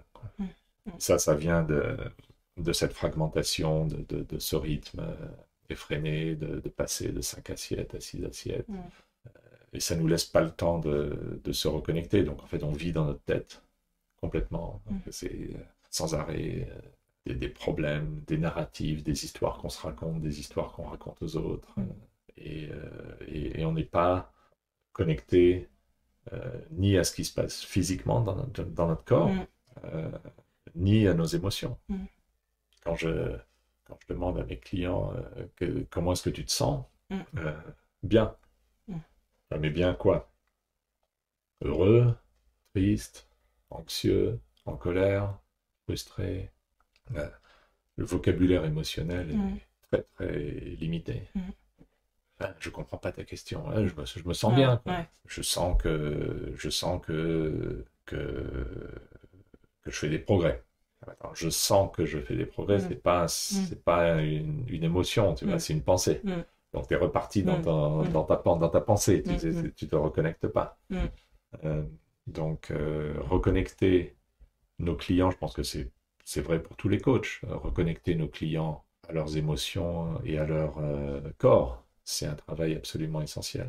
Et ça, c'est la dimension verticale. C'est la dimension verticale. Ouais. Donc, m'en rajoute pas une troisième. J'ai déjà assez de boulot à ouvrir une deuxième dimension. Il y a beaucoup à faire à être. J'ai beaucoup à faire à être. Exactement. Super. Est-ce que, Fabrice, il y a une question que je t'ai pas posée, que tu aurais aimé que je te pose? Un territoire que tu aurais aimé explorer? Écoute, il y a une interrogation qui vient d'un constat pour moi, qui est on ne peut pas dire qu'aujourd'hui, malgré tous les progrès qu'on a fait, on ne peut pas dire que le monde prenne une direction très positive actuellement. Et ça, c'est quelque chose, c'est un petit peu, j'ai l'impression que c'est comme une de ces cocottes minutes là, dont la pression augmente. Et puis à un moment donné, je sens qu'on approche d'un point où quelque chose va se disloquer. Où, tu vois, on voit les tensions qui existent dans le monde géopolitique, les pressions énormes que les employés subissent dans les entreprises.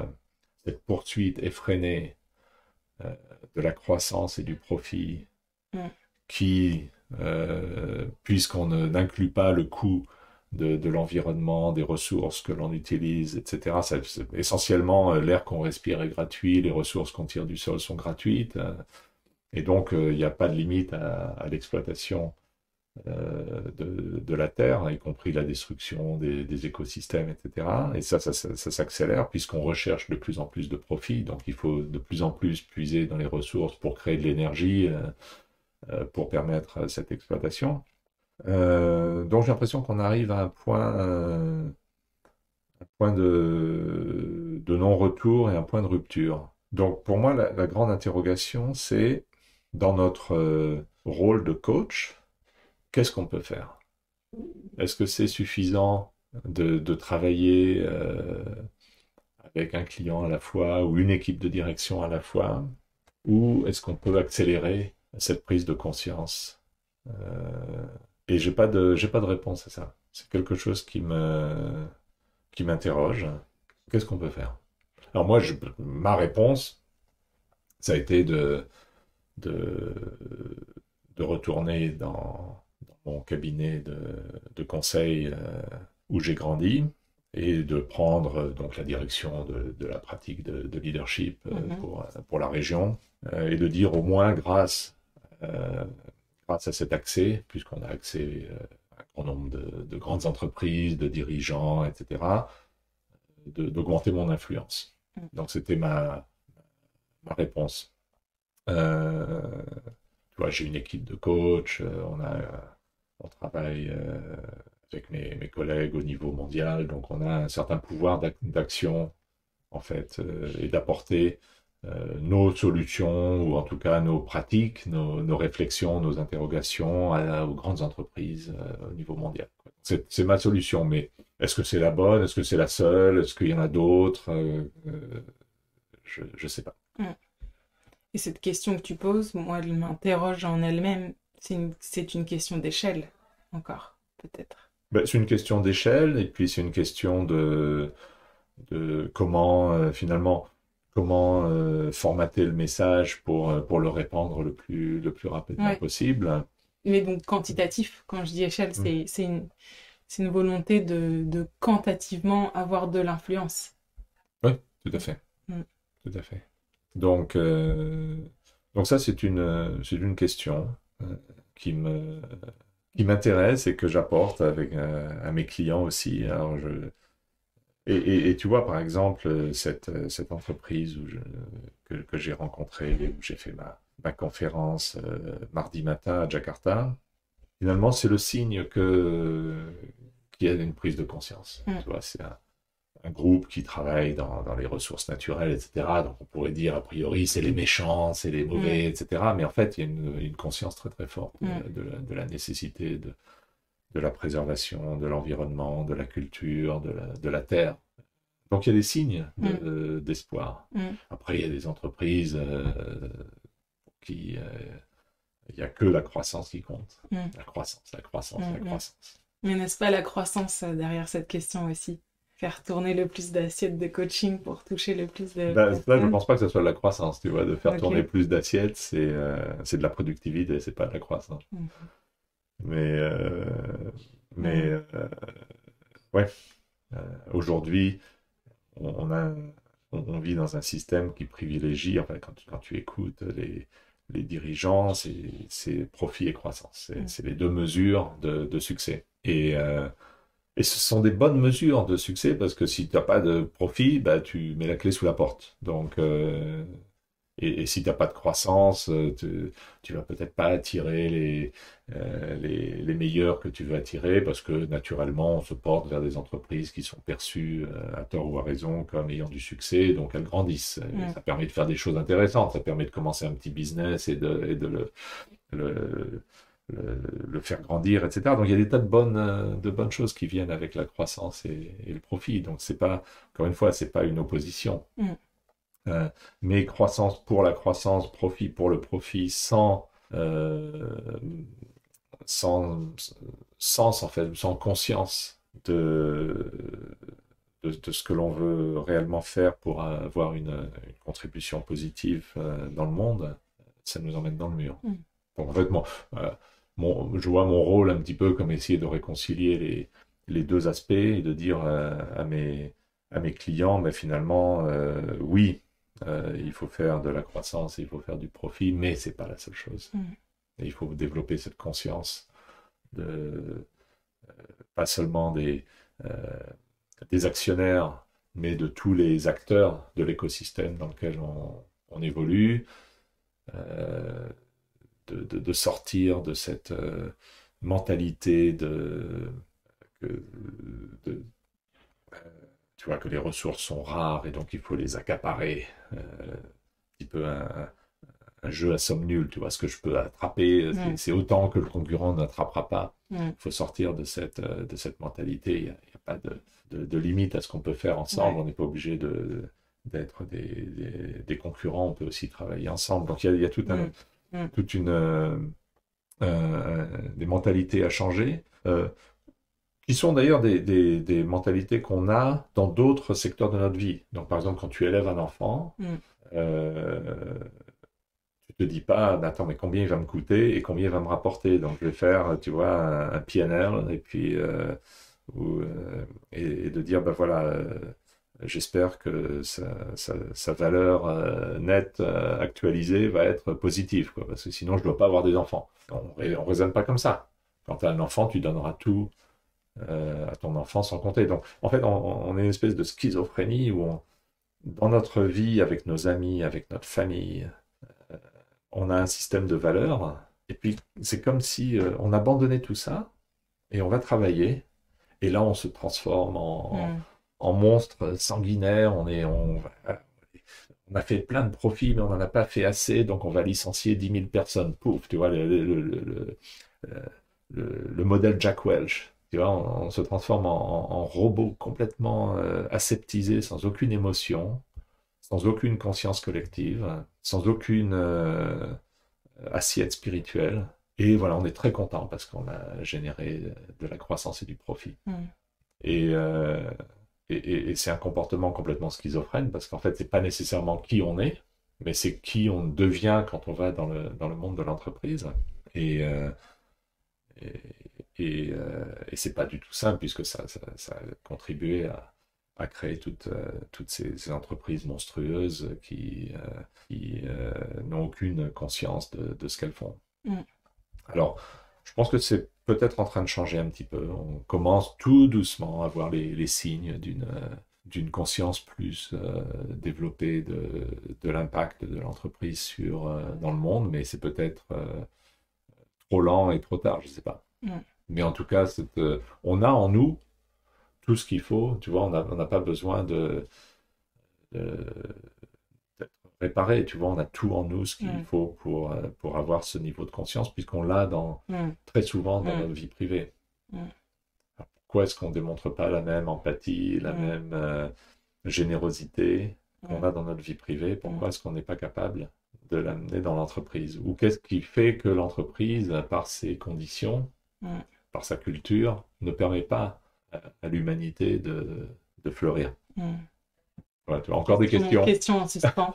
Exactement. Question en suspens. Exactement. Et tu me disais aussi que tu travaillais avec des leaders de demain ou je sais pas, des jeunes leaders ou ces personnes-là que tu accompagnes et peut-être des personnes qui pourraient nous écouter. Qu'est-ce que tu auras envie de leur transmettre comme message? Aux jeunes leaders avec lesquels je travaille? Ouais.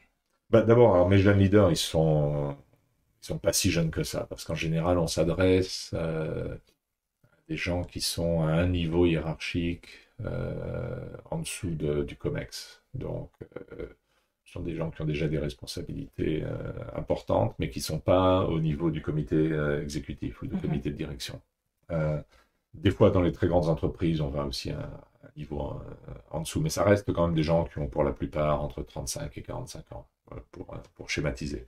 Et qui sont sur le point, alors ce sont des gens qui techniquement ont été très bons, donc ils ont été les bons soldats, ils ont délivré les bons produits, ils ont fait les bons trucs, et donc ils sont potentiellement les futurs dirigeants de demain. Et le but de nos programmes de développement, c'est justement d'essayer de faire que ils ne soient pas juste des robots qui performent très très bien, mais qui développent aussi une conscience approfondie d'eux-mêmes, de leurs équipes et de l'écosystème dans lequel ils travaillent. Donc c'est tout le but du travail qu'on fait avec eux, c'est au-delà des considérations techniques, donc il y a aussi des programmes de formation purement de compétences techniques qu'il faut avoir pour opérer à un niveau élevé dans les grandes entreprises. Mais au-delà de ça, il faut une compétence humaine qui passe par la reconnexion avec soi-même, mais aussi la compréhension de ce qui fait une équipe qui fonctionne. Alors on n'en a pas du tout parlé aujourd'hui, mais les équipes de direction sont en général fonctionnent moyennement. C'est-à-dire que c'est une collection d'individus qui travaillent dans leur propre silo et pour qui faire partie de l'équipe de direction est un petit peu une tâche supplémentaire. Il faut aller au comité de direction, mais en fait, ma famille, c'est mon silo, tu vois, et je travaille avec mes équipes, je délivre mes objectifs, et si je fais ça, j'ai mon bonus. Il n'y a pas de conscience collective. Donc, un leader d'équipe de direction, en fait, sa tâche principale, c'est de créer cette conscience collective et de dire on est plus fort quand on est ensemble. Donc, c'est l'idée tu vois, par exemple, d'une équipe de sport, une équipe de foot. Si tu mets 11 mecs, même tout géniaux qu'ils sont, s'ils savent pas travailler ensemble, ils vont pas gagner le match. Et donc, c'est cette considération qu'il faut faire travailler dans la plupart des cas. Il y a des situations où ça s'applique pas, mais dans l'essentiel des situations, il faut faire travailler les gens ensemble et le tout doit être plus grand que la somme des parties. Donc ça, c'est tout un programme. Et il y a pas, tu n'apprends pas ça dans les universités, tu n'apprends pas ça dans les programmes de leadership development. Donc en fait, tu te retrouves à des postes à responsabilité élevés. Tu dois faire travailler des gens ensemble et tu n'as pas la moindre idée de ce que ça veut dire. Souvent, on n'a même pas la moindre idée que ça pourrait exister. Dire, ah ben voilà, j'ai 10 mecs 10 direct reports dans mon équipe, et donc voilà, je donne à chacun ses objectifs, et une fois par semaine, je les mets ensemble et on fait la revue de ce que chacun a fait. Quand il y en a un qui parle, les 9 autres s'emmerdent royalement, donc ils vont sur leur texto, et tout ça, parce qu'en fait, ils savent pas travailler ensemble.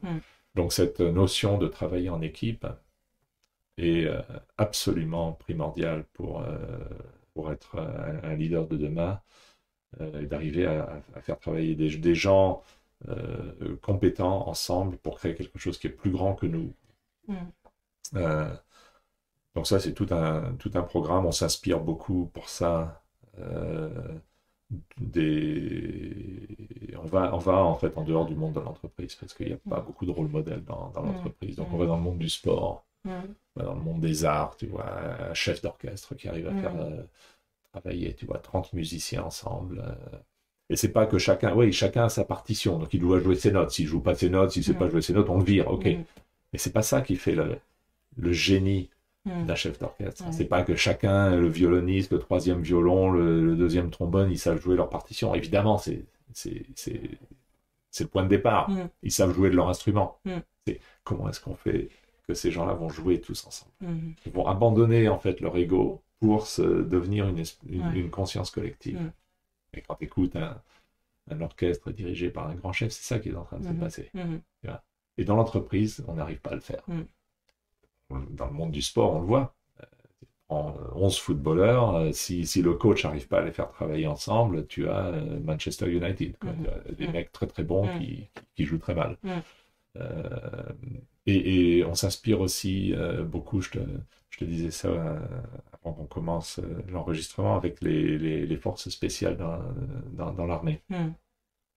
Qu'est-ce que c'est qu'une équipe de forces spéciales? C'est une petite équipe, en général, tu vois, 6 à 12 mecs, qui vont faire un truc très chirurgical, très, très focalisé, récupérer un otage, aller... tu vois, éliminer quelqu'un qui est une cible, en situation où ils se mettent en danger, et avec une énorme technicité. Mhm. Donc, tu vois, ils sont préparés à sauter en parachute, à aller sous l'eau, à faire les explosifs, les communications, le sniper. Donc, tu as tout un tas de compétences extrêmement poussées. Mais ces gens-là, en fait, il y a une mission, ils vont tous travailler ensemble pour réaliser cette mission. Et il n'y a plus d'ego, il n'y a plus de rang, c'est pas que tu sois sergent ou lieutenant, etc. Ça devient complètement Mhm. euh, irrelevant. En fait, on va travailler ensemble. Et s'il y en a un qui a besoin d'aide, on va l'aider. Et s'il y en a un qui fait pas son truc, on va lui dire, t'as fait ton truc. Et puis, une fois que la mission est réalisée, on fait un Mhm. debrief Mhm. et on apprend ensemble. Et c'est pas pour pointer du doigt, mais c'est pour apprendre ensemble. Mhm. Et je trouve ça fantastique, enfin, vraiment intéressant parce que ce sont pour beaucoup, des gens qui viennent de milieux modestes, pas d'études particulières, tu vois, pas de...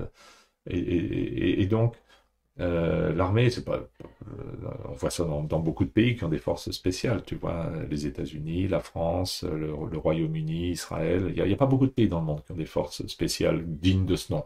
Euh, en fait, ils prennent des gens qui n'ont pas nécessairement, tu vois, qui sont pas bardés de diplômes, qui n'ont pas ceci, qui viennent de backgrounds, tu vois, avec des familles dysfonctionnelles, enfin tout le truc.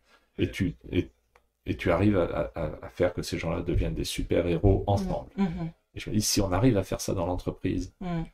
tu vois, alors évidemment, dans l'entreprise, si tu foires un projet, il n'y a pas mort d'homme. Mhm. Donc les enjeux sont moindres. Mais si on arrive à faire travailler les gens dans l'entreprise comme on voit travailler les forces spéciales, euh, ou comme on fait travailler un orchestre, ou Mhm. comme on fait travailler une équipe de sport, le potentiel est infini. Ouais. Donc on travaille là-dessus, et puis après on travaille sur un autre sujet qui est la compréhension de la complexité. Mhm. Euh, Aujourd'hui, les dirigeants ne sont pas du tout prêts à travailler dans la complexité parce qu'ils veulent ces réponses, hein. Comme on Ouais. disait tout à Ouais. l'heure, il me faut des réponses tout de Mhm. suite. Et Mhm. dans un environnement complexe, la définition d'un environnement complexe, c'est qu'il n'y a pas de réponse. Mhm. Tu ne vas pas comprendre la relation entre les inputs et les outputs. Tu n'es pas capable de la comprendre. Mhm. Elle existe peut-être, mais on n'est pas capable de la voir. Donc tu peux demander tous les rapports supplémentaires, toutes les données supplémentaires, tu peux te barder d'analyse, tu peux faire venir tous les consultants que tu veux, la complexité, elle est insaisissable. En fait. Mhm. Mhm. Et donc la seule attitude à avoir face à la complexité, c'est de dire, ben, je ne sais pas. Et non seulement je ne sais pas, mais je ne peux pas savoir. Donc tous mes experts, Ouais. ça ne sert pas à grand-chose. Prends Covid par exemple, c'est Mhm. un exemple parfait. Mhm. Tu vois, on fait tous des budgets en décembre 2019, je me souviens, tout le monde faisait des budgets pour 2020. Mhm. Voilà, on a fini nos budgets, on s'est écharpé, on s'est engueulé, le patron a dit non mais mec, c'est pas assez, donnez-moi 5% en plus. Ah ben non patron, je peux pas. On passe des centaines d'heures à faire des budgets, machin, et en mars ou février 2020, il y a Covid, et donc tous les budgets, en fait, ils Ouais. servaient à rien. Donc Ouais. on a perdu toutes ces centaines d'heures, et donc à l'échelle mondiale, tu vois, des trillions d'heures qui n'ont servi à rien, quoi. Et là, d'un seul coup, il faut qu'on se précipite encore dans je sais. Enfin, on ne sait rien, mais donc je sais. Donc je vais faire, voilà, je vais faire porter des masques. Ben non, ben, Mhm. dans un autre pays, ben non, les masques ça sert à rien. Tu vois. Donc tout est n'importe quoi. Mhm. Euh, alors qu'il n'y a pas de best practice, il Mhm. n'y a pas d'experts qui peuvent. Chaque expert nous raconte un truc, mais ils nous racontent tous des trucs différents. Donc ça, c'est l'illustration parfaite de la Mhm. complexité. Mhm. Alors, il y avait des situations d'urgence avec Covid, donc il faut mettre en place les garde-fous pour éviter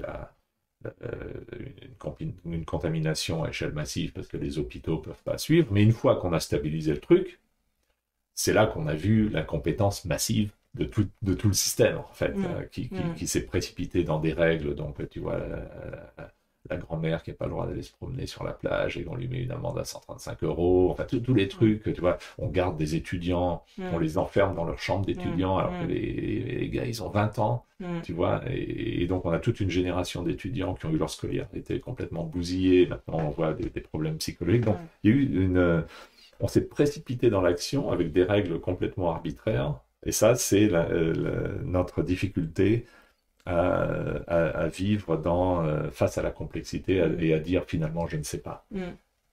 Je ne sais C'est pas. Et pas. quand je ne sais pas, ben, je vais pas me précipiter. Je vais peut-être essayer des choses différentes. et je vais voir ce qui marche et ce qui marche pas. Et de cette et quand je fais des trucs qui ne marchent pas, en fait, c'est une bonne nouvelle parce que je sais ce qui ne marche pas. Donc, en fait, c'est positif. Mais dans le monde de l'entreprise, quand tu fais un projet qui marche pas, en fait, tu te fais taper sur les doigts. Donc, tu as toute la mentalité pour gérer la complexité est à réinventer. Parce que dans le monde de l'entreprise, on vit dans la certitude. On veut de la certitude. Le budget, c'est un exercice en certitude. On peut passer des milliers d'heures à créer un bout de papier qui est en fait la certitude de ce qui va se passer l'année prochaine. Quand tu réfléchis, c'est complètement débile. Certitude de quoi? Quand tu sais qu'il peut y avoir un crash financier, la Russie peut envahir l'Ukraine, tu peux avoir Covid, quelle certitude tu as? Donc, mais on veut vivre dans cette certitude. Et le travail qu'on fait donc, dans nos programmes, c'est de rendre les dirigeants capables de dire « je ne sais pas ». Je ne sais pas, je ne peux pas savoir. En tout cas, aujourd'hui, je ne peux pas savoir. Et c'est OK. Et c'est OK. Alors, évidemment, tu ne vas pas t'adresser à toute ton entreprise, tu vois, 20 000 personnes, le CEO ne va pas se pointer en face du micro et dire « les enfants, je ne sais absolument pas ce qui se passe ». Parce que ça c'est anxiogène. Mais au sein de l'équipe de direction, au lieu de se précipiter, de dire « mais on ne sait pas ». Et on ne sait pas, ça ne veut pas dire on ne fait rien. Ça veut dire on ne sait pas, donc on va prendre un moment. On va se poser. On va se relaxer un petit peu. Parce que de toute façon, on ne peut pas savoir, donc on n'a pas à être coupable de ne pas savoir. C'est normal. Donc, arrêtons l'anxiété. Et maintenant, réfléchissons de manière posée. Qu'est-ce qu'on pourrait faire? Et pourquoi on n'essaye pas 10 trucs ou 5 en sachant pertinemment qu'il y en a plein qui vont foirer. Mais au lieu de dire c'est un échec, si j'essaye une mesure, si je fais un projet et que ça ne marche pas, au lieu de se dire c'est un échec, en fait c'est un succès puisque j'ai appris ce qui ne marche pas. Et donc ça enrichit ma discussion, ma réflexion, et la fois suivante, je suis un petit peu plus malin. Et petit à petit, on commence à voir comment le système fonctionne. Donc c'est cette approche de la complexité qui est théorisée. Enfin, il y a des chercheurs qui travaillent là-dessus. C'est assez récent. Hein. C'est un domaine qui n'est pas encore mainstream dans le monde managérial. Quand j'explique à mes cadres dirigeants les concepts de complexité, ils me regardent avec des yeux ronds au début. Mais il y a une base de recherche très très fertile. Et quand le truc clique, c'est incroyablement puissant. Et c'est presque... Enfin, ça se connecte aux traditions spirituelles aussi, tu vois. Dans le zen, le beginner's mind en anglais, tu vois, cet esprit du débutant, de dire je ne sais pas. Donc je prends une feuille de papier blanc, je ne sais pas. Donc voilà, c'est une longue réponse à ta question, comment est-ce qu'on développe les leaders de demain? Mais c'est pas en leur bourrant le crâne de trucs techniques. Alors bon, c'est bien, il faut avoir un minimum de compétences sur la digitalisation, sur l'artificial intelligence, sur le big data. Enfin, il faut connaître ces trucs-là. Tu vois, mais c'est pas en te bourrant le crâne de ça, de toute façon, que tu deviens un meilleur leader. J'allais dire presque au contraire. Mais je pense qu'il faut une base de connaissances, évidemment. C'est comme si tu veux conduire une voiture, il faut savoir comment changer les vitesses, enfin, supposer qu'elle ne soit pas automatique, mais il y a une base de connaissances. Mais après, bien conduire, c'est pas en lisant un livre en plus que tu vas bien conduire. C'est en allant conduire et en te mettant dans le flow. Et après, tu suis le flow, tu anticipes ce que vont les autres, tu es conscient de ton environnement, s'il y a quelqu'un derrière toi, même, tu vois, tu le sais instinctivement, et donc tu vas pas piler sur le frein, tu vois, parce que tu sais. Donc ça, c'est pas en lisant un livre en plus que tu vas devenir un bon conducteur. C'est en expérimentant, c'est sur le chemin, comme ce que tu dis. Donc ça, c'est le chemin, ouais. Le chemin. Ok.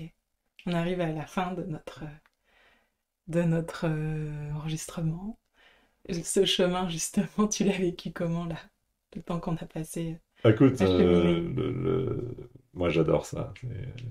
J'aime bien être en conversation avec toi et c'est un moment, tu vois, qui permet d'explorer avec curiosité. Explorer avec curiosité. Et j'ai aimé les sujets qu'on a abordés. Tu vois, je pensais pas qu'on irait sur ce sujet de la complexité qui pourtant me passionne. Donc je Ouais. suis contente qu'on le touche du doigt là dans cet échange. Et puis il y a plein de portes qui se sont ouvertes. On est rentré un petit peu, Bon, on les laisse et ouvertes, on les laisse ouvertes. on fera un autre podcast, tu vois. Et puis moi j'ai envie de terminer. Il y avait une phrase aussi dans ta conclusion de ton livre qui disait on a voyagé ensemble en créant un espace de réflexion et d'exploration. C'est que des mots que j'adore. Donc j'ai envie de te dire merci, Fabrice, pour ce voyage de réflexion et d'exploration que tu m'offres et que tu offres à toutes ces personnes qui vont nous écouter aussi. Écoute, merci à toi, Camille, pour créer les conditions pour cet échange. Merci. Bravo, vous êtes arrivé à destination de cet épisode Move & Meet.